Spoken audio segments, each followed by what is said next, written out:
Pada episode 19A, kita sudah bahas dokumen yang dibuat oleh Rockefeller Foundation tahun 2010 tentang skenario epidemik dan lockdown. Bagi pemirsa baru yang belum mengikuti episode-episode sebelumnya, Rockefeller adalah salah satu pentolan elit global. Secara dinasti, bisa dikatakan ada dua dinasti pimpinan elit global, dinasti Rothschild dan dinasti Rockefeller.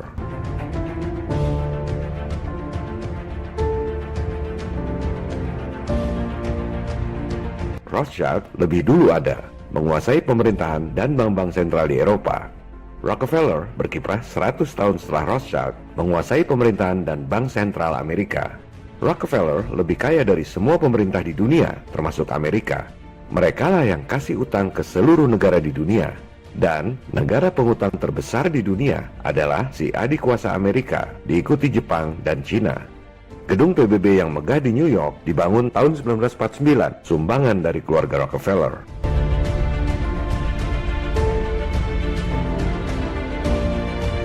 PBB, World Bank, IMF adalah kaki tangan elit global.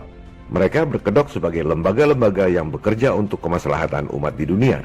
Padahal sebenarnya bertujuan untuk mengontrol semua negara di dunia.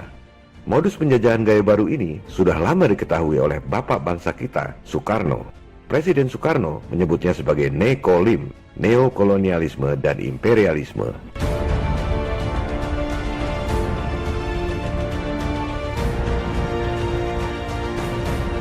Elit global melakukan infiltrasi ke pemerintahan-pemerintahan dunia, militer, sains, LSM, dan lain-lain dengan menggunakan kedok yayasan. Seolah-olah mereka bekerja untuk kebaikan umat manusia di dunia. Contohnya adalah Rockefeller Foundation yang mendanai berbagai universitas paling top di dunia untuk membuat skenario wabah dan lockdown tahun 2010 yang sudah kita bahas pada episode 19A.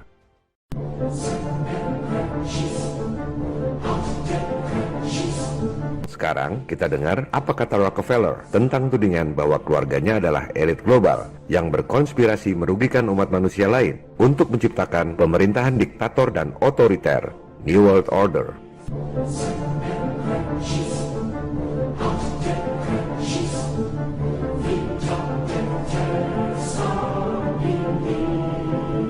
Ini adalah autobiografi David Rockefeller berjudul Memoirs. Silakan Anda buka halaman 405. David Rockefeller menulis, selama lebih dari 1 abad, para ekstremis ideologis dari seluruh spektrum politik telah memaksakan berbagai insiden terkenal untuk menyerang keluarga Rockefeller dengan tuduhan bahwa kami memiliki peran yang sangat kuat untuk mempengaruhi institusi-institusi politik dan ekonomi Amerika. Perhatikan, Rockefeller menyebut para pejuang kemanusiaan seperti kita ini sebagai ekstremis ideologis. Selanjutnya, ia menulis, sebagian bahkan percaya bahwa kami adalah bagian dari sekte rahasia yang bekerja bertentangan dengan kepentingan nasional Amerika Serikat, mengelompokkan keluarga kami sebagai internasionalis, dan berkonspirasi dengan pihak-pihak lain di seluruh dunia untuk membentuk struktur politik dan ekonomi global yang lebih terintegrasi. One World, istilah Anda. Perhatikan pemilihan kata yang sangat cerdas dari seorang Rockefeller. Dalam satu alinea, ia merangkum 5 hal yang sangat-sangat penting. Pertama, sekte rahasia, maksudnya Illuminati. 2, bertentangan dengan kepentingan nasional Amerika Serikat, maksudnya merugikan bangsa Amerika. 3, internasionalis, ini istilah lain dari globalis alias elit global. Internasionalis atau globalis tak punya batas kenegaraan, tak peduli merugikan bangsa Amerika atau bangsa-bangsa lain. Keempat, konspirasi. Ia akan jelaskan itu semua teori konspirasi atau fakta konspirasi. Dan kelima, One World, maksudnya One World Government alias New World Order. 5 tuduhan yang sangat fatal dirangkum dengan sangat cerdas dalam satu alinea pendek. Lantas, apa jawaban dia?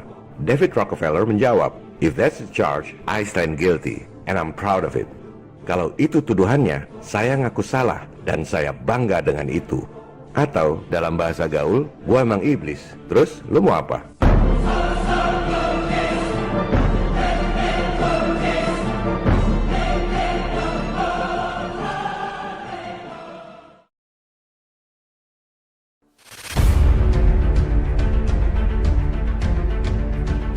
Pada episode 19A, saya sudah sampaikan bahwa apa yang terjadi saat ini, bencana wabah di seluruh dunia, orang-orang pakai masker, cek temperatur di gerbang, lockdown, ekonomi runtuh, peningkatan kemiskinan dan penderitaan rakyat, adalah persis seperti skenario Rockefeller Foundation 10 tahun yang lalu.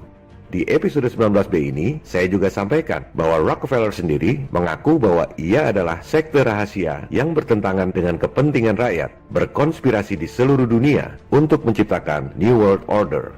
Jadi, yang jahat sebenarnya bukan negara atau pemerintah Amerika, melainkan para elit swasta yang kebetulan banyak tinggal di sana.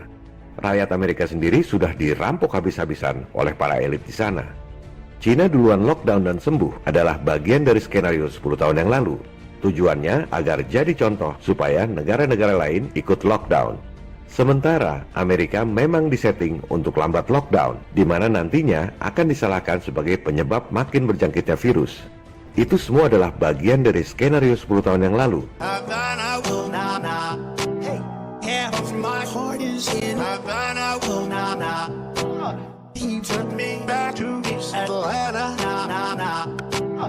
Dalam kasus corona ini, Cina dan Amerika adalah bagian dari skenario good cop and bad cop yang dirancang oleh elit global. Ada contoh baik, ada contoh buruk. The good cop, bad cop routine.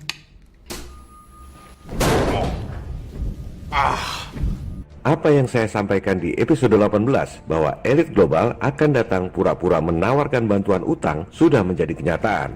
Indonesia baru saja menerbitkan surat utang alias bond terbesar sepanjang sejarah.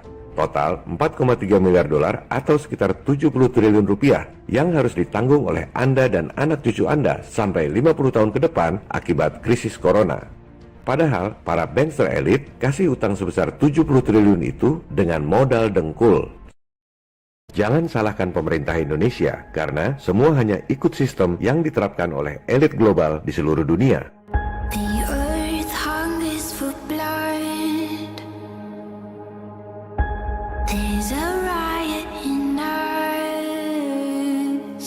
Semua suku, agama, berbagai macam aliran politik, dan bangsa-bangsa di dunia harus bersatu melawan penjajahan gaya baru, Nekolim, New World Order.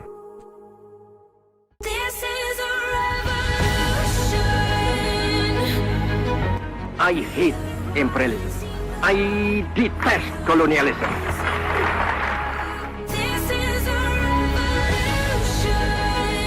Silakan download dan sebarkan video ini melalui grup-grup messenger dan medsos.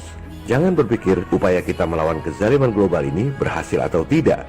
Sebab apa yang kita lakukan dalam hidup bergema di keabadian. This is a revolution.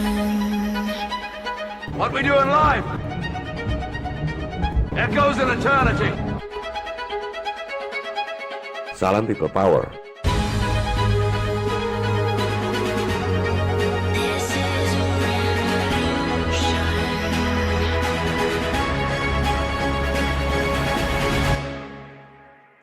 This is a revolution.